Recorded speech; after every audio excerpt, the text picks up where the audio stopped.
Hello, everyone. Thank you for joining us here on Mimime for Info. We are coming to you live from Geneva, Switzerland, where the United Nations committee that is reviewing the cases of torture in Cameroon just ended its session. It was a groundbreaking one because a lot of things happened, a lot of things were said here today. And we know that Cameroonians have been waiting in anticipation to know exactly what was said, what was discussed. You can see me coming just very informally because the session just ended and we are still around the hall here. So please do not expect very powerful or the perfect video quality. We are just here to give you like updates on what happened here today. So welcome everyone to today's discussion on the recent UN committee session on human rights issues in Cameroon. Today we are going to be exploring some of the claims that were met by Cameroonian authorities. We heard so many officials here representing the government. None of them were ministers. None of them were police authorities in Cameroon, particularly those who are being accused of torture, violence on a daily basis in the country. And that's some of the questions that some of the experts here were raising. But I'm not going to be having this discussion tonight alone. I'm having some actors of the civil society and one of the rapporteurs, the UN rapporteurs who is based in Africa. They are here present and they'll be introducing themselves. Hello, Barrister.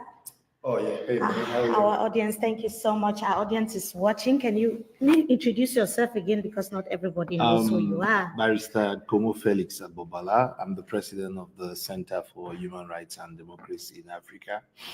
I was here to do a private presentation on the situation of torture in Cameroon, invited by the OMCT. And for the past 2 days, we've been following up the presentation from the state of Cameroon in a public hearing that I'm sure that our brothers and sisters in Cameroon also had the opportunity to listen and watch what the representatives of Cameroon were saying with regards to torture. So this discussion, I will not just be with Barrister Agbobala alone. I also have another Cameroonian here, but it's under a different capacity. Please, can you introduce yourself and tell Cameroonians who you are? Yeah, good afternoon, Mimi. Good afternoon to everybody. I'm Isidore Ngele. I'm the head of the Africa desk at the World Organization Against Torture. I'm based here in Geneva. My role is to facilitate the participation of civil society of African states to the works of the United Nations Committee Against Torture when their state is being reviewed. So it was my role to support CSOs like the Center for Human Rights and Democracy in Africa to document torture cases in Cameroon, to prepare a report, to submit it to the Committee Against Torture, and to come here in Geneva to attend and also interact with the committee members when Cameroon is also sharing its own appreciation of the occurrence of torture in their country. Yeah. So I'll begin with Barrister Agbobala. The Cameroon delegation actually said here very clearly that there's no state-sanctioned torture in Cameroon. That the government of Cameroon, President Paul Biya and his government, do not actually order for people to be tortured, even though there are a few cases, but they are not state-sanctioned. What do you have to say about that? The fact is that torture is being committed in Cameroon, okay? True that it might be difficult to prove that there is state-sponsored torture, but we have seen evidence where you document that a lot of the people who are tortured are those who have criticized the state, are those who have done things that the state doesn't like. So there is a pattern which is widespread and systematic and systemic that would lead to the conclusion that those in the chain of command are aware of what is happening. You know, you don't need to be living in space to understand that. I mean, the Wazizi case, the Longe case, the Jacob Che and the others, you know, what happened in Gabu shows that there is a pattern. And in cases where there's even an investigation, you see how the process is slowed. Means that somebody in the higher chain of command has an interest that these survivors don't have like justice. The case of Martinez for clearly, Samuel Wazizi. So it's difficult to say that the state is aware of that torture is happening, What is the state doing to prevent it, to create an enabling environment?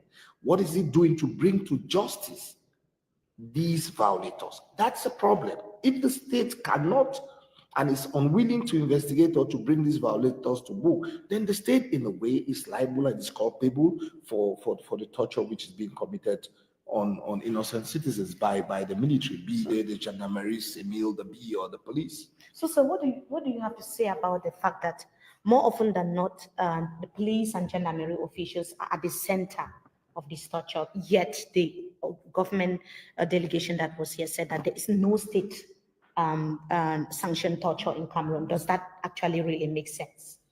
Maybe, and I hope I will not bother your viewers. We have three ways of assessing how a state might be involved in the practice of torture. The practice of torture can be anecdotic, like isolated cases, which means the people, the officials, are doing it without having instructions from their hierarchy. And this is what the Cameroonian state claims. The second step is that there's a generalization. So people are doing it on their own, but this is widespread. And you can have a number of cases that are numerous, and it gives the feeling that this is tolerated. And then you have the last step, which is systematic. It means there is a system that is put in place, that there are laws, there are policies, unspoken policies or written policies, depends. So it is, I think we might just exclude the first one, which is what the Cameroonian government or delegation said here, that it is not sponsored. We just exclude the fact that this is isolated, this is, anecdotal, that people are doing it on their behalf, but this is not. We just exclude, and we're left with two other elements: the generalization of the practice or the systematic practice. And to be able to know that we cannot, as Barrister said, prove that there are others. And even there is like the directives of the Ministry of Defense, for example, prohibiting and also even instructing to military to not torture. So we cannot say that there is a written policy or that is public policy to torture. In the same time, we see that it is generalized and that it is tolerated, and I will even push to say it is encouraged, because when nothing is done, it gives the feeling that we like it and you will have a reward if you do it. And we've seen people being appointed despite doing that. We have seen people being publicly accused and nothing has happened to them. They've remained in power, in position. It means that we are in a between of the generalization of torture and a systematic practice of torture. We see also in our work, we try to see who are the people involved. And we will see that the people who are involved and tolerated are the people holding the power first in specialized units. When a state creates a special unit, it means there is a will to deal with something. If you see CEMIL, for example, it has been created in 2001 with the aim to control the discipline in the military, so in the body. It has nothing to do external of the corps of the soldiers. But when you see them being involved in all the cases, and my organization has documented and submitted to the Committee Against Torture tens of cases, so we have like 80 cases, where military, the CEMIL, so the military security, are involved, it means that this is at least tolerated, but also encouraged. How can you explain that a body that was created for a specific competence is being involved in something other, like maintaining order, like investigating journalists, interviews, bloggers, etc.? It means that this is something you appreciate at least. We've seen that most of these people are acting in extrajudicial settings, which means when they arrest someone, for example, when they arrest you, it's without warrant. It doesn't obey to what the criminal procedural code has said, which means that within 48 hours you should have access to a lawyer, for example, that you can have access to a medical doctor, that you have to be presented to a judge, a prosecutor. So when you're spending, in one of the cases we've supported before the CAT, a victim who is an Anglophone a citizen, was arrested by CEMIL soldiers, was maintained 31 days in military barracks in Southwest, in Limbe, in the B, in Tole camp. you see that this guy was not presented to a judge, has never met a doctor, and has been tortured in that place. But we could hear the government officials today saying that in detention centers or correctional services, there are clinics, there are pharmacies, there are trained medical personnel to take care of people who are injured, those who are victims of torture. So this is clearly what I'm you're saying. Describing something completely different.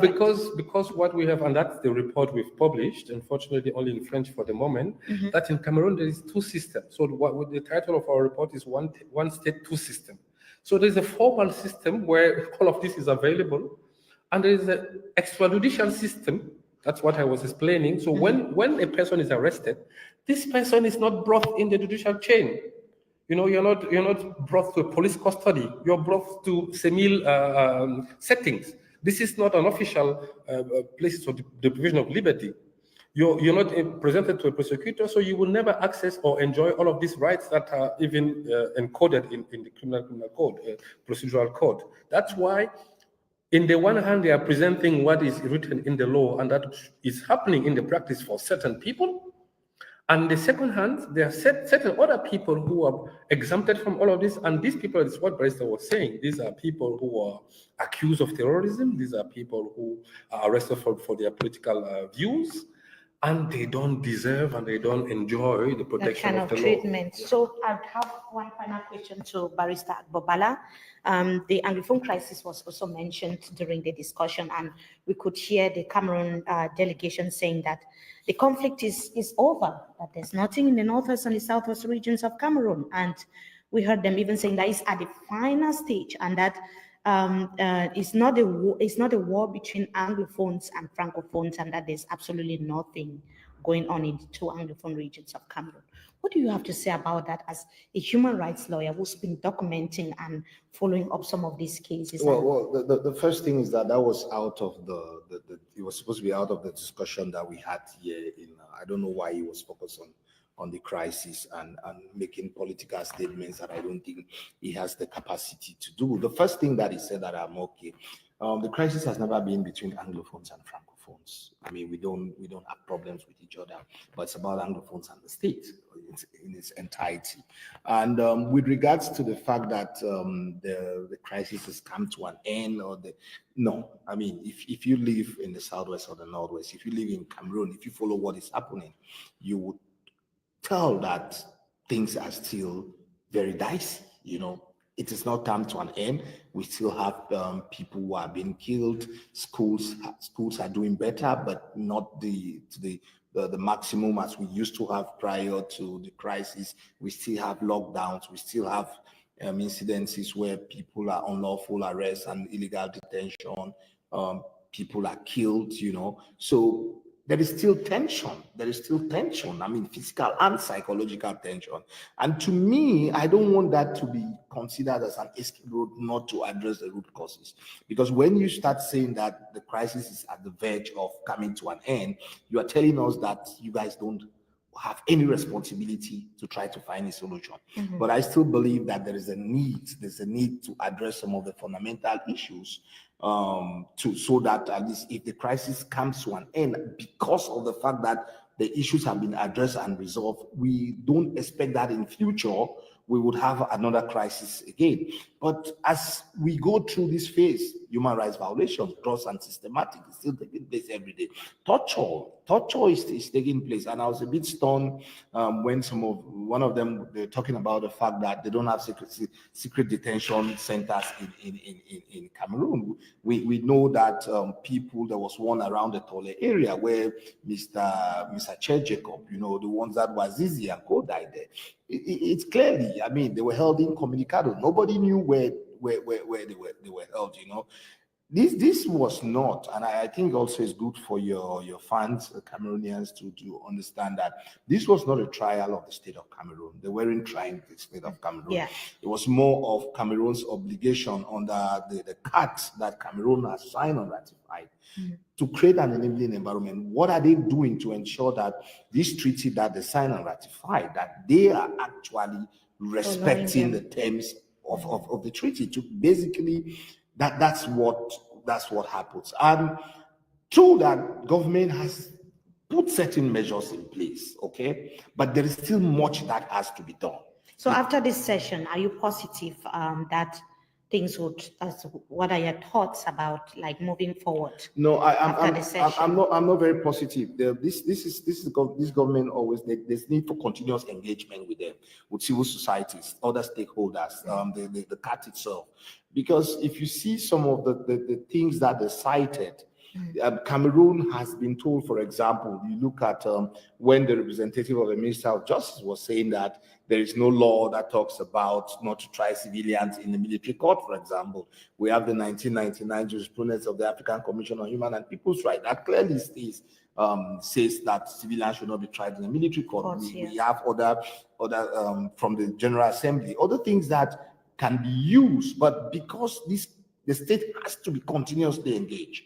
You know, they speak in a lot of generalities, but specific things. We are not talking about the laws, but we're talking about how do you implement some of these things. And to me, that's a problem with Cameroon. Cameroon has beautiful laws on paper, but implementing the laws, that's a problem. So we also have to engage government to ensure that the implementation of these laws, the recommendations that will come out from here, that government would follow. And I think that civil society has to create a small monitoring team, kind of a watchdog, so to identify all what would be the recommendations and see how they would be implemented, not only for CAT, but the universal periodic reviews also.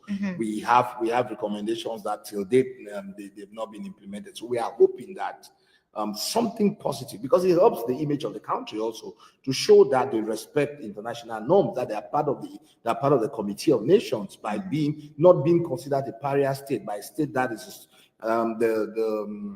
the ambassador was reminding us that Cameroon is a state of law. Yes, it's good for him to say Cameroon is a state of law.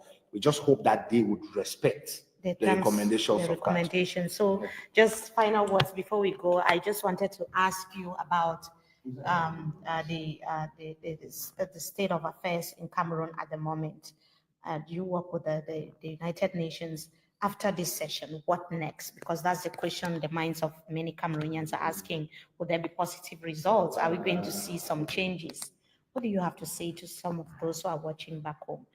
It was not only a session on Cameroon. We had also countries like Namibia and other countries in some parts of the world. What next after sessions like this?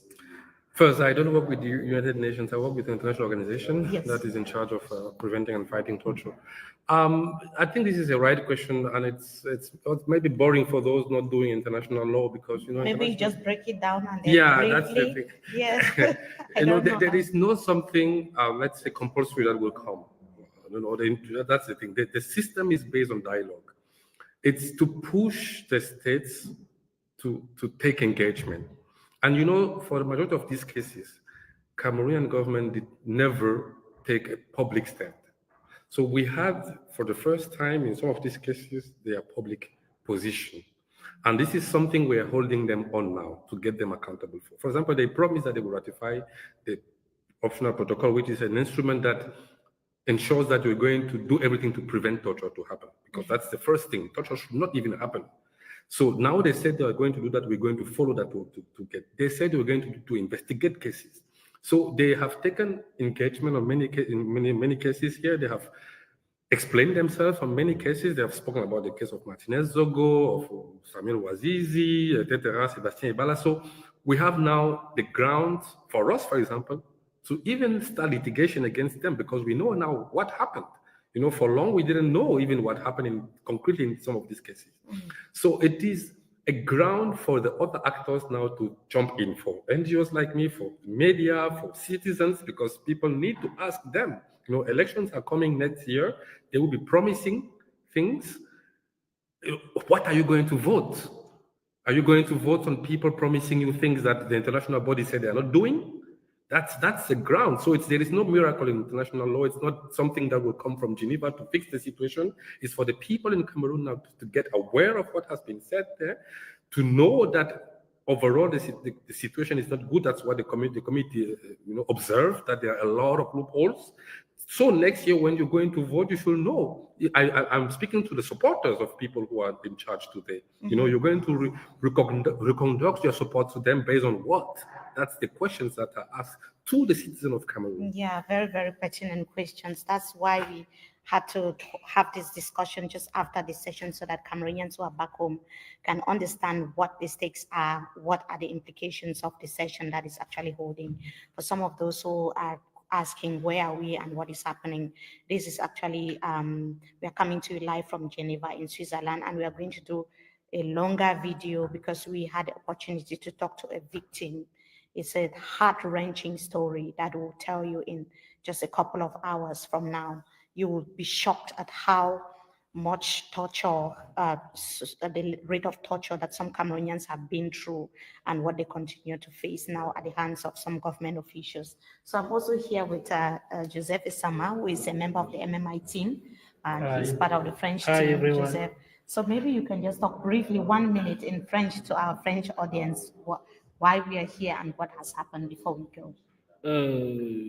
Nous sommes là à la fin de la session, la 81e session du comité de lutte contre la torture qui s'est tenue ici à Genève. Alors, les travaux se sont achevés il y a quelques minutes et puis l'État du Cameroun a pris la parole, notamment l'ambassadeur permanent du Cameroun auprès des Nations Unies, qui a expliqué et répondu aux questions auxquelles qui lui ont été posées. Il a notamment parlé des cas de la torture. L'ambassadeur a dit que l'État du Cameroun était un État de droit et que la torture n'était pas systématique au Cameroun. L'ambassadeur a également évoqué les cas sur les violences conjugales, les violences basées sur le genre et d'autres cas, notamment qui ont fait la une des médias été évoqués. Oui, le cas Longuet, Paul Chouta, Samuel Ouazizi. Sur le cas de Paul Chouta, les autorités ont indiqué que ces agresseurs sont en train d'être recherchés par une enquête qui a été ouverte. Et puis, sur le cas Ouazizi, les autorités ont clairement affirmé que le dossier avait été classé.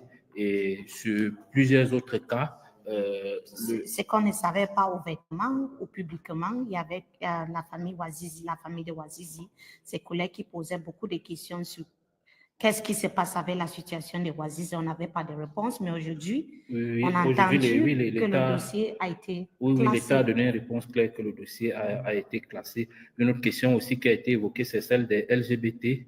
L'État a clairement donné sa position en disant que c'est une question qui ne cadre pas avec les valeurs morales du Cameroun.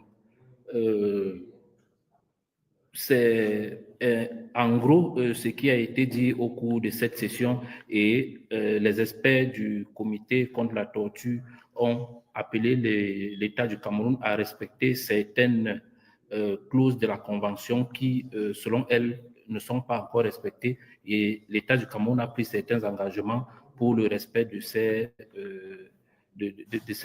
clauses. Oui, on va en parler plus dans une vidéo. Oui, dans un documentaire. On a parlé à une victime de la torture qui est ici. C'était vraiment une interview très difficile quand on faisait cette interview, mais notre auditeur aura la possibilité de voir. Oui, exactement. On va publier cette interview et on va également publier un documentaire qu'on va produire sur tout ce qui s'est passé lors de cette session avec des intervenants, que ce soit du côté du Cameroun et du côté des Nations Unies et du côté du comité contre la torture. So this is Joseph Isama, a member of MMI team. He came all the way from Sweden, and I came from Bonn, Germany, where I currently work. Thank you so much for watching. We'll keep you updated and stay blessed. Bye.